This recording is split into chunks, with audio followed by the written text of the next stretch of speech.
Alden Richards is gearing up para sa 15th anniversary niya sa showbiz. Ang espesyal na milestone na ito, gusto raw i-share ni Alden sa mga sumuporta sa kanya mula nang nagsimula siya sa industriya noong 2010. Sa Instagram, may patikim na sa kanyang gaganaping anniversary fan meeting. Si Alden may exclusive na pasilip din sa behind the scenes ng kanyang anniversary photoshoot.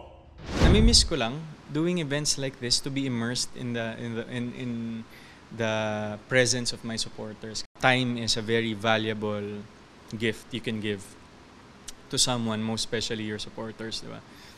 Indeed, Alden is moving forward, but also going back to his roots. Dahil ang event ay gagawin mismo sa kanyang hometown sa Santa Rosa, Laguna Multipurpose Complex sa December 13.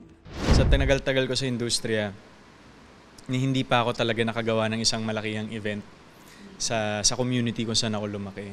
It's just a small thing to say thank you and to show my gratitude to these people who have supported me, especially sa mga kababayan ko sa Santa Rosa, Laguna. Bago yan, may mga series of events at activities ding gagawin si Alden na may kinalaman din sa kanyang iba't ibang advocacy.